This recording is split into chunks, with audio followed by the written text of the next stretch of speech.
नमस्कार जय जगन्नाथ शुभ सकाळ समस्त को।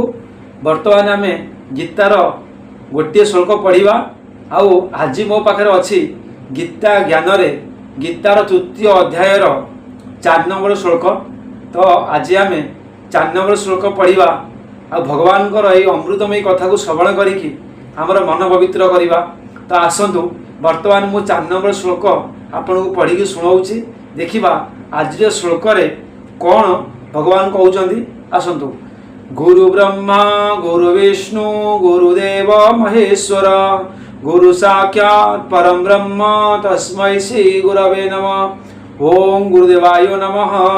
बर्तमान मु आपण को सामने 4 नंबर श्लोक पढ़ी गीता ज्ञान रे। आसतु।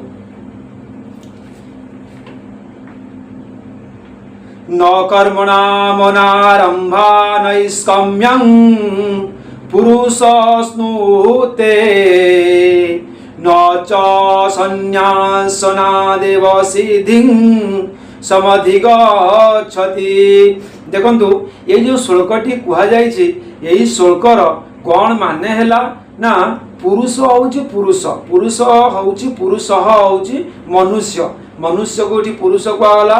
कर्मणाम कर्मणाम अर्थ होउछि कर्म मानकर। तापर होउछि अचानरंभात आर अर्थ होउछि आचरण न करी। नैष्कम्यम नैष्कम अर्थ होउछि निष्कम ताकू बा योग निष्ठा को। तापर न अश्नुते प्राप्त हुए नाही।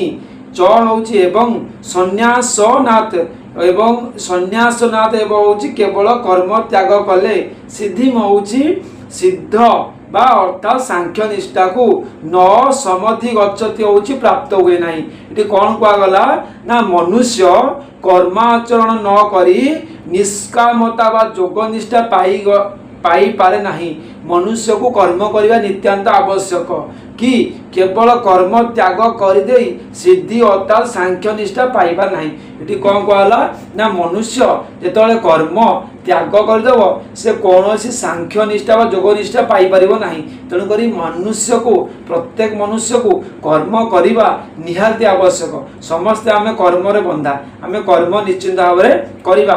तापरे कौन कहला ना प्रश्न कौन आसिला एठारे नैष्कम्यम पद कहार वाचक एवं मनुष्य कर्म आचरण न करी निष्कमता पाई पार नाही। यार उत्तर कौन एमती कहीं कहगला ना कर्म जोगर जो परिपक्व स्थिति रही ताहाकु पूर्व श्लोकर व्याख्यार योगनिष्ठा नाम वर्णना करा जाई अछि। तापरे सही अर्थ रे नैष्कम्यम पद व्यवहार करा जाई अछि। यही स्थिति पाइथिबा पुरुष समस्त कर्म करुथिले मध्य सेतरु पूर्ण रूपे मुक्त होई जांती। तांकर कर्म बंधनर कारण हुए नाही। तेणु सही स्थिति को नैष्कम्यम अर्थात निष्कर्मता बोली कहती। कहीं निष्कर्म कहती ना जी कर्म कले मध्य कर्म बंधन रे बांधी हुए नाही सही पुरुष को कहा जाए।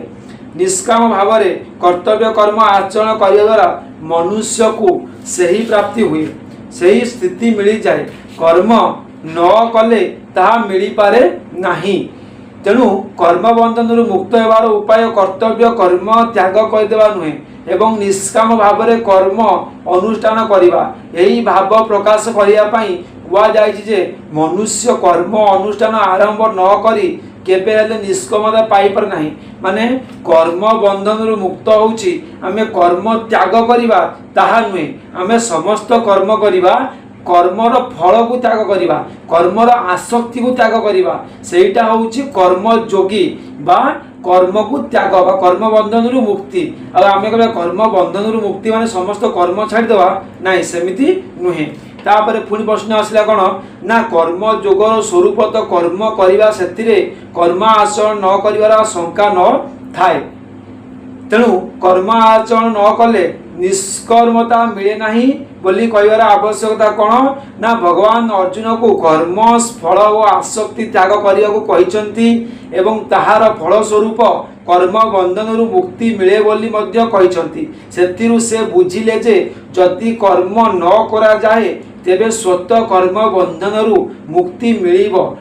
तेणु करिबार कर्म करने आवश्यक कौन यही ब्रह्म निवृत्ति पाई प्रथमे कर्मयोग विषय आरंभ करने को जाई भगवान कहते मा ते संगस्त कर्मणि अर्थात तुमर कर्म न करिवारे मध्य आसक्ति न हेउ। षष्ठ अध्याय मध्य कहिसंती जोगरे आरूढ़ हेबाकू इच्छा करुथिबा मुनिक पई कर्म करिवा ही जोगारूढ़ हेबार उपाय। तेणु शारीरिक परिश्रम भୟରେ अथवा अन्य कौनसी प्रकार आसक्ति द्वारा मनुष्य मानक भितरे जो अप्रवृत्ति दोष आसी थाए ताहा कर्मयोगर प्रतिबंधक बोली भगवान कहते। बेले बेले शारीरिक अनुसार आमको कष्ट लगे आम कर्म कर नथाऊ ये जो प्रतिबंधक आसी थाए से गोटक होउची कौन ता कर्मयोगर प्रतिबंधक बोली कहते। एठारे सिद्धम पद कहार वाचक एवं केवल तो कर्म त्याग द्वारा सिद्धि मिले बोली कहीं कहगला ना ज्ञान जोगर जो सिद्धि बा परिपक्व स्थिति हुए जार वर्णना पूर्व श्लोकर व्याख्या ज्ञान निष्ठा नाम तथा जार फल तत्व ज्ञान प्राप्ति सिद्धम पदटी होउची से स्थितिर वाचक। से स्थिति रे पहुँची साधक ब्रह्मभाव प्राप्त हो जाती।